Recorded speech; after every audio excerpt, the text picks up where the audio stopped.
I'm Susan Page, Washington Bureau Chief of USA Today, and this is Capitol Download.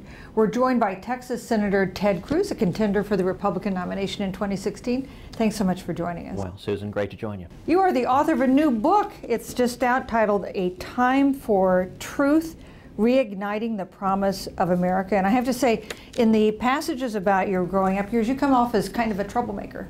Well, I managed to get in some trouble as a kid, and so some might say that has continued into my tenure in the Senate. I think some of the Senate Republican leadership might well agree with you. And in fact, you open this book with a story about your battle with Republican leaders over raising the debt ceiling last year. You title this section of the book Mendacity. Yeah. Now, you're not talking about Iran. You're not even talking about Democrats. You're talking about Republicans. Tell us what happened. We are facing right now what I call the Washington cartel. It is career politicians in both parties who work in conjunction with Washington lobbyists who follow the money. And, you know, a lot of people are frustrated out of their minds that it doesn't seem to matter whoever's in power, whether it's Harry Reid or Mitch McConnell that's majority leader, government seems to grow and grow and grow. Government power seems to grow and grow and grow. Our debt grows and grows and grows, and we don't stand up and honor the commitments we've made. And so the opening chapter talks about the fight over the debt ceiling, which was an extraordinary fight. That fight began when President Obama demanded a so-called clean debt ceiling. He wanted trillions more in debt with no spending reforms whatsoever. Now, to the astonishment of just about every observer, House Republican leadership agreed with President Obama, decided to give it to him, joined with 192 Democrats, rolled over about 200 House Republicans. But then it came to the Senate.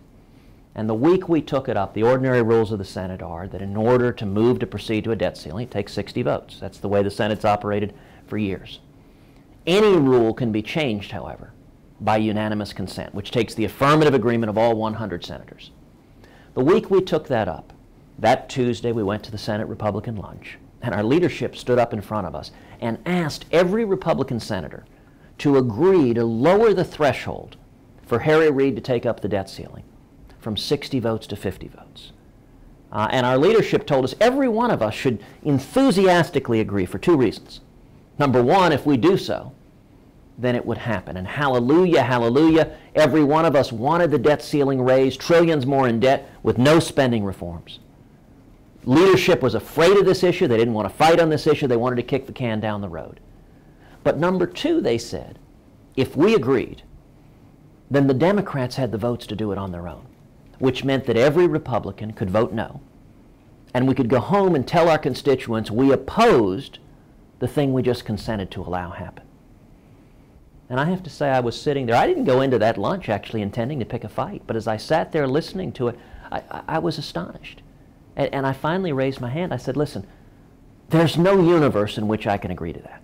I spent 2 years campaigning all over the state of Texas, telling Texans, if you elect me, I will fight with every breath in my body to stop the out-of-control spending and the debt that's bankrupting our kids and grandkids. If I were to affirmatively agree to make it easier for Barack Obama and Harry Reid to add trillions in debt while doing nothing to fix the problem, I think it would be dishonest and unfaithful to the men and women who elected me. Now, I got to tell you, Susan, my entire time in the Senate, there has been nothing I have done that has caused more animosity and vitriol and attacks than that simple act of objecting. We're told all the time that the political divides we have are between Republicans and Democrats. At other times, we're told the divide is between the establishment and the Tea Party. But it's more fundamental. The divide we've got, the biggest divide, is between career politicians in Washington in both parties and the American people. And there is that Washington cartel, and it's all about where the money's coming from. Your colleagues often seem quite furious at you. How do you think other Republican senators view you?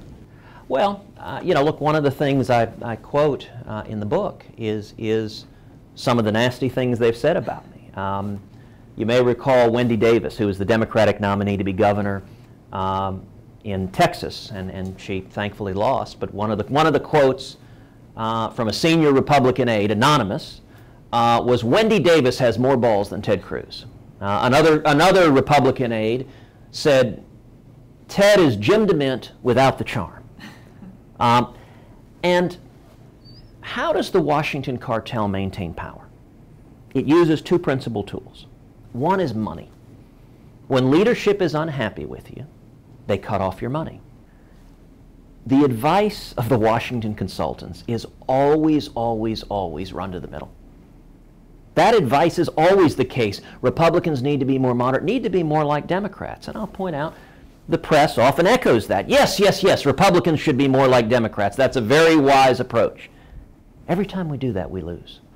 I understand the theory, but if you compare 2004, which is the last race Republicans won nationally, to 2008 and 12, by far the biggest difference are the millions of conservatives who showed up in 04, who stayed home in 08 and stayed home in bigger numbers in 12. And they're largely two groups: evangelical Christians and Reagan Democrats, predominantly blue-collar Catholics up and down the Midwest and up into New England. And the central question, if we're going to win in 2016, and I believe we are going to win in 2016, is how do you bring back the millions of conservatives who are staying home? If Jeb Bush is the Republican nominee against Hillary Clinton, do those people come back out? No, of course they don't. And that's the fundamental problem. If we nominate another candidate in the mold of a Bob Dole or a John McCain or a Mitt Romney, is that a Jeb Bush? All of whom are good men, all of whom are people I like and respect, but what they did didn't work. And if we do it again, the same voters who stayed home in 08 and 12 will stay home in 16, and Hillary Clinton's the next president. That's not how we win. We've got to energize people. And so I get, Susan, that the knock on me in the presidential race is, Cruz can't win. He's too conservative. He's too conservative, too scary to Washington. What's interesting is the people who say Cruz can't win are the people who keep getting their tails whipped over and over and over again. And I'm amazed that anyone would listen to folks who've demonstrated the one thing they know how to do is lose a general election. And what's their prescription for 2016? Do the exact same thing we did in 08 and 12, except even more so. And the simple dynamic when you run Democrat light, you know what? People prefer the real thing, and everyone else stays home. And I think the way to win is what Ronald Reagan said. We win by painting in bold colors and not pale pastels. And before you can win a general election, you need to win the Republican nomination. Tell us, you got this huge field of candidates, including any number of very conservative ones. What is your path to getting the nomination? Look, our path is simple, which is unify conservatives. And I'll tell you, I am incredibly encouraged by where we are. And I'll mention two things. Number one, what we're seeing on the grassroots is breathtaking. But then number two, when it comes to fundraising. In the couple of months since we've launched, we've had over 100,000 people come to tedcruz.org and contribute online. We are shattering fundraising records. Between the campaign and the super PAC, we have raised over $40 million cash in the bank, which every Washington observer said was impossible because all the Washington money ain't with us. Let me ask you about two things that have happened just in the past few days. The first is the terrible shooting in South Carolina and the reaction of the governor and others to say it's time to bring down the Confederate battle flag. Do you agree? Listen, that's a question for the state of South Carolina. In the state of Texas, we tend to be a lot more focused on the flag of the state of Texas. The other current event I want to ask you about is the decision by the Supreme Court upholding a key tenet of the Affordable Care Act. Now the president says it's now settled law. Let's accept it, let's perfect it perhaps, but let's end these efforts to repeal it. I'm guessing that you would disagree. I think the decision by the U.S. Supreme Court in King versus Burwell was a naked act of judicial activism. But I will say the good news. The silver lining in the court becoming political players and disregarding their oaths of office, this next election is going to be a referendum on repealing Obamacare. And there is nothing I have fought harder since the day I arrived in the Senate to do than repeal Obamacare. And I'm convinced in 2017, a Republican president will sign legislation repealing every word of Obamacare. And if a Republican candidate for president isn't willing to lead that fight and campaign on it every single day, then he or she should get out of the race right now. That's what this race is about.